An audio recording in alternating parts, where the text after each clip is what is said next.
Les caractères ou les mœurs de ce siècle. Jean de la Bruyère. Livre 12. Des jugements. 57. Après l'esprit de discernement, ce qu'il y a au monde de plus rare, ce sont les diamants et les perles. 58.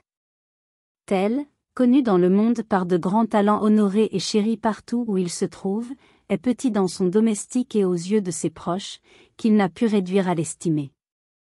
Tel autre, au contraire, prophète dans son pays, jouit d'une vogue qu'il a parmi les siens et qui est resserré dans l'enceinte de sa maison, s'applaudit d'un mérite rare et singulier, qui lui est accordé par sa famille dont il est l'idole, mais qu'il laisse chez soi toutes les fois qu'il sort, et qu'il ne porte nulle part. 59. Tout le monde s'élève contre un homme qui entre en réputation.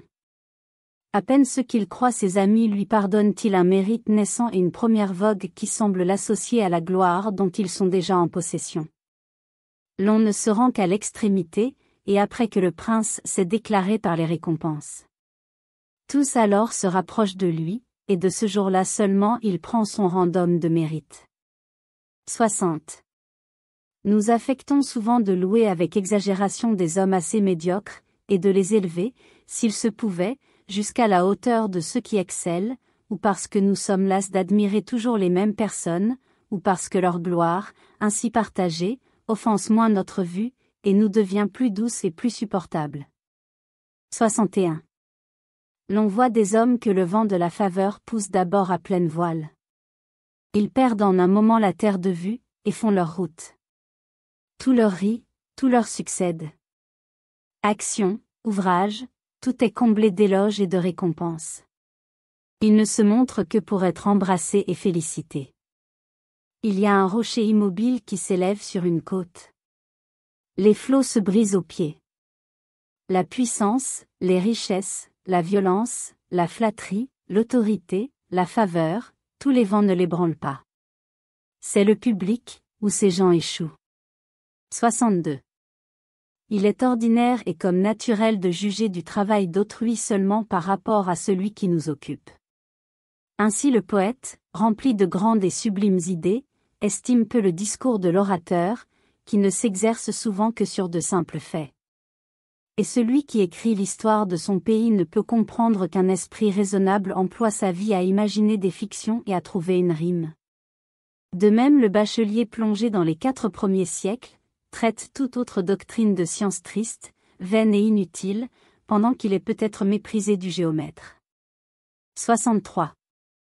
Tel a assez d'esprit pour exceller dans une certaine matière et en faire des leçons, qui en manque pour voir qu'il doit se taire sur quelque autre dont il n'a qu'une faible connaissance.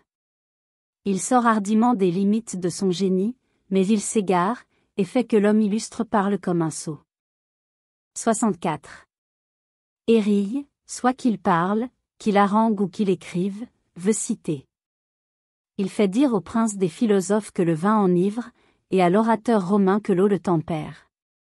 S'il se jette dans la morale, ce n'est pas lui, c'est le divin Platon qui assure que la vertu est aimable, le vice odieux. Ou que l'un et l'autre se tournent en habitude.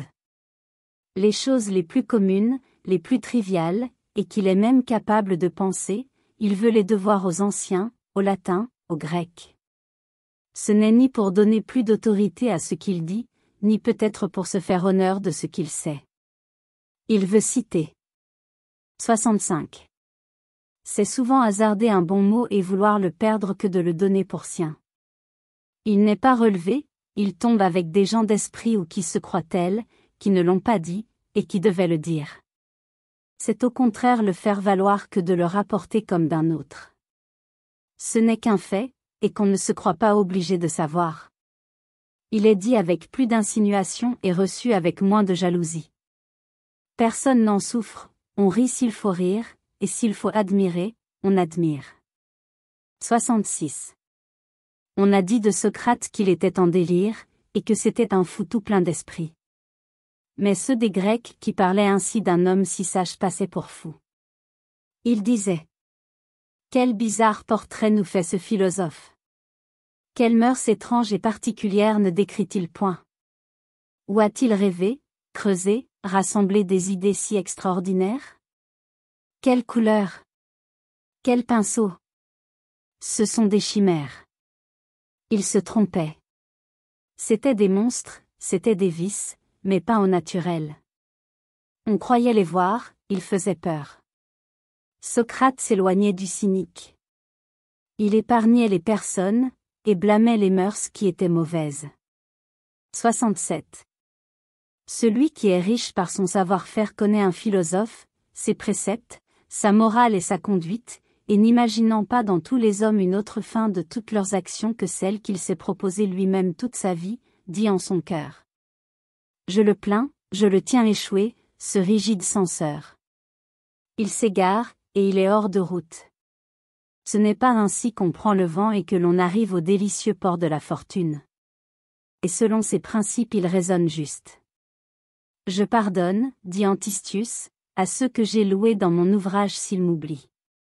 Qu'ai-je fait pour eux? Ils étaient louables. Je le pardonnerai moins à tous ceux dont j'ai attaqué les vices sans toucher à leur personne, s'ils me devaient un aussi grand bien que celui d'être corrigé. Mais comme c'est un événement qu'on ne voit point, il suit de là que ni les uns ni les autres ne sont tenus de me faire du bien. L'on peut, ajoute ce philosophe, envier ou refuser à mes écrits leur récompense.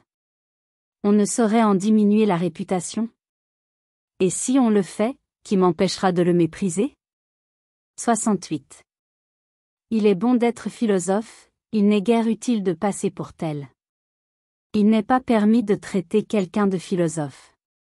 Ce sera toujours lui dire une injure, jusqu'à ce qu'il ait plu aux hommes d'en ordonner autrement, et en restituant à un si beau nom son idée propre et convenable, de lui concilier toute l'estime qui lui est due. 69. Il y a une philosophie qui nous élève au-dessus de l'ambition et de la fortune, qui nous égale, que dis-je? Qui nous place plus haut que les riches, que les grands et que les puissants. Qui nous fait négliger les postes et ceux qui les procurent. Qui nous exempte de désirer, de demander, de prier, de solliciter, d'importuner, et qui nous sauve même l'émotion et l'excessive joie d'être exaucés. Il y a une autre philosophie qui nous soumet et nous assujettit à toutes ces choses en faveur de nos proches ou de nos amis. C'est la meilleure. 70. C'est abréger et s'épargner 1000 discours, que de penser de certaines gens qu'ils sont incapables de parler juste, et de condamner ce qu'ils disent, ce qu'ils ont dit, et ce qu'ils diront. 71. Nous n'approuvons les autres que par les rapports que nous sentons qu'ils ont avec nous-mêmes. Et il semble qu'estimer quelqu'un, c'est l'égaler à soi. 72. Les mêmes défauts, qui dans les autres sont lourds et insupportables sont chez nous comme dans leur centre. Ils ne pèsent plus, on ne les sent pas. Tel parle d'un autre et en fait un portrait affreux, qui ne voit pas qu'il se peint lui-même. Rien ne nous corrigerait plus promptement de nos défauts que si nous étions capables de les avouer et de les reconnaître dans les autres.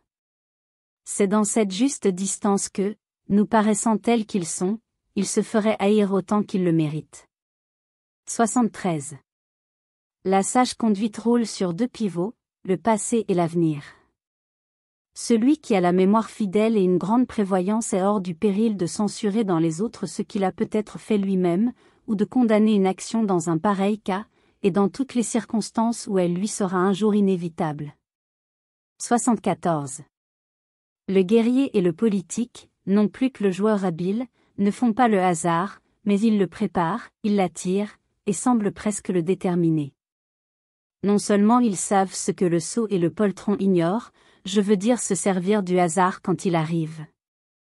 Ils savent même profiter, par leurs précautions et leurs mesures, d'un tel ou d'un tel hasard, ou de plusieurs tout à la fois. Si ce point arrive, ils gagnent. Si c'est cet autre, ils gagnent encore. Un même point souvent les fait gagner de plusieurs manières. Ces hommes sages peuvent être loués de leur bonne fortune comme de leur bonne conduite, et le hasard doit être récompensé en eux comme la vertu.